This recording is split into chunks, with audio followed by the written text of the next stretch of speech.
ፀጉራችን አሁን ለምሳሌ ይሄ ጫፉ የሚደርቅብን ከሆነ ምንድነው ማድረግ ያለብን? ቅባት መቀባት አለብን ለብቻው ለይተን ማለት ነው። የኔ ፀጉር እንደዛ ነው። አሁን ለምሳሌ ከለሩ ካያችሁት ከዚህኛው ይሄኛው ነጣ ይላልና ይሄኛው ደረቅ ነው።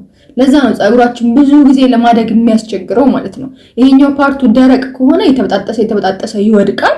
ከዛ በኋላ ቢያድግም ቁመቱን አይጨምርም ማለት ነው። ስለዚህ እቺኛዋን ጫፍጫፏን ለይተን ማታ ጫፍጫፏን ለይተን እየቀባናት እየሰራናት ብናድር በጣም አሪፍ ለውጥ ነው የምናየው። በጣም ሁሌም ማታ ስንተኛ ፀጉራችንን እንደዚህ አሁን ይሄ ማታ ለ4 ቦታ ሰርቼው ያደርኩት ነው ማለት ነው። እና እንደምታዩት እንደዚህ ሲፈታ ብዙ አይደርቅብንም ማለት ነው። ፀጉራችን ምንም አይነት የመድረቅ ነገር አይኖረውም። በቃ እንደዚህ ቅባት ቀብተን እንደዚህ ሰርተነው ስናድር አያችሁት አይደል?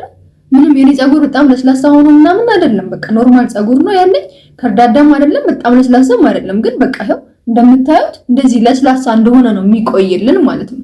ስለዚህ ፀጉራችንን ከቻለን ለ4 እንደዚህ ወይም ደግሞ ካልቻለን ለ2 ሰርተነው ከዛ በኋላ ሻሻችንን አድርገን ስንተኛ በቃ ጠዋት ምንም ችግር የለብንም። መንጨበረር የለም፣ መድረቅ የለም፣ መንበጣጠስ የለም፣ ምንም በቃ እና በጣም አሪፍ ነው እንደዛ አድርገን መተኛት።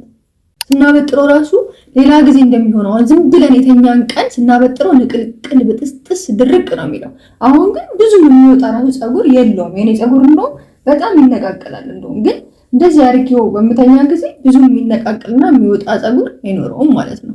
ያው እንደምታዩት ነው ፀጉር በቃ ብዙም አይደለም። አያችሁት አይደል? ስናበጥር ደግሞ እንደዚች ከስር ጀምረን እንደዚህ መጀመሪያ ያልተፈታታውን ፓርት ከስር ያለውን እናበጥረዋለን። ምክንያቱም አስቡት እዚህ ጋር ተያይዞ ልክ ከዚህ በምንመጣበት ጊዜ እዚህ ጋር ይቆምብናል አይደል ፀጉሩ። ከዛ በኋላ እሱን ለማስለቀቅ እንደዚህ ስንታገል ምናምን ፀጉራችንን እዚህ ጋር ያለው የበለጠ ይበጣጠስብንና ይጎዳብናል። ስለዚህ ከስር ጀምረን እንደዚህ እናላቅቀዋለን። ከዛ በኋላ እንደዚህ ካላቀቅነው በኋላ ወደ ላይ ቀስ እያለን መምጣት